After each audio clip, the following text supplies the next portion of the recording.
The radio's dead. You've got fresh batteries and it still won't turn on. Maybe it's water damage, maybe a fried circuit board. Either way, you're holding a brick with an antenna. No communication, no intel, no way to coordinate with anyone beyond shouting distance. And in a collapse scenario, that silence is dangerous. You don't know what's happening 2 streets over. You don't know if help is coming or if threats are moving in your direction. You're isolated, and isolation in a crisis gets you killed. But during World War II, resistance fighters across occupied Europe were coordinating operations across entire countries without batteries, without electricity, without anything that could be traced. They were sending messages, receiving intel, and organizing sabotage using communication systems so simple you could build one with junk from a hardware store. They're called crystal radio receivers and field telephones. One receives broadcasts without any power source. The other creates a communication network using nothing but wire and physics. Both technologies are over a century old. Both are still more reliable than your smartphone when the grid goes down. The problem with your phone is its dependencies. It needs a charged battery, a cell tower. That tower needs power, and the network itself needs to be functioning. That's a chain of 5 things that have to work perfectly before you can make a single call. Walkie-talkies are better, but they still need batteries, and batteries die. Ham radio is excellent, but it's complex and power-hungry. You need communication that works without external power, that can't fail because a battery died, that can be built from scraps. That's where crystal radios come in. They're receivers. They pick up AM radio broadcasts. And here's the magic. A crystal radio requires 0 power, nothing. It pulls energy directly from the radio waves themselves. The broadcast signal provides enough electromagnetic energy to drive a tiny headphone. You're harvesting energy out of the air.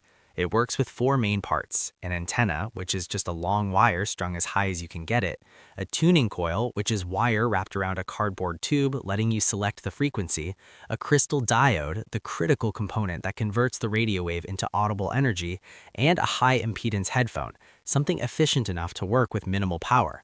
Put it together, and you've got a radio that works forever. As long as someone is broadcasting, it will receive. The resistance in occupied France used these constantly. They'd hide them in walls, listen to coded BBC broadcasts from London. Nonsense phrases like "John has a long mustache" would signal an arms drop or a coming operation. And because the radio doesn't transmit, there's nothing for an enemy to triangulate. It's a passive receiver. The only way to find it is to physically stumble upon it. And even then, what have you found? A coil of wire and a rock. It's untraceable technology. In German POW camps, American prisoners built crystal radios from bed springs, pencil lead, and toilet paper tubes. They listened to Allied broadcasts and knew the war was being won long before their captors did. That's the power of simple tech. It's concealable, it's rebuildable, and you can't stamp it out because the knowledge is too widespread and the components too basic. But receiving information is only half the battle. For two-way communication, you need a field telephone. This is basically 2 tin cans and a string, except the cans are telephone handsets and the string is miles of wire. Your voice provides the energy. When you talk into the microphone, you create a tiny electrical current in the wire that drives the speaker on the other end. No batteries, just physics. This is how the first telephones worked. The military just ruggedized them. During World War I and II, they were the backbone of tactical communication. Radio could be jammed or intercepted. Field telephones were direct and secure. To build one, you need 2 old telephone handsets, the kind you can find at a thrift store. Inside is a microphone and a speaker. You connect the microphone of handset A to the speaker of handset B, and vice versa. That's it. You can run that wire for miles. The signal gets faint, but it stays intelligible. The advantages are immense. You can't jam it, you can't intercept it without physically topping the wire, and you can't triangulate it because there's no broadcast to track. During the Vietnam War, the Viet Cong ran vast networks of field telephone wire through tunnels and jungle foliage. They coordinated entire campaigns on wires the Americans couldn't find, right under the nose of total radio superiority. Simple technology is resilient technology. It doesn't require infrastructure. It doesn't create electronic signatures. So think about it. You're in a rural area, the grid is down, and your neighbor is half a mile away. You run a wire. Now you can talk, coordinate, share information. Expand that to 5 homesteads and you have a private, independent network. Or in a defensive scenario, you run wires to guard posts. Communication is silent and undetectable.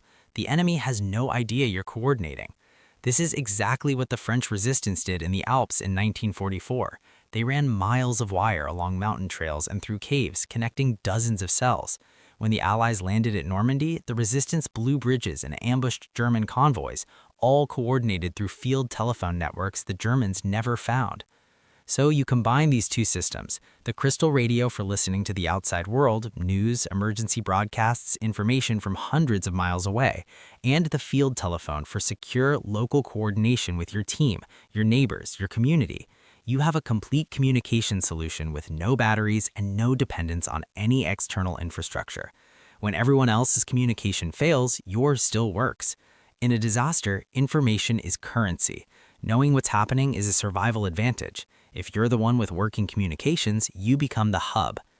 So you're holding your dead radio, batteries gone, you're cut off. Or you could build a crystal radio from wire and a diode and start listening. You could run wire to your neighbor and start coordinating. You could be connected when everyone else is isolated, informed when everyone else is blind. That's what the resistance did. That's what POWs did. They communicated with scraps because the alternative was silence, and silence was death.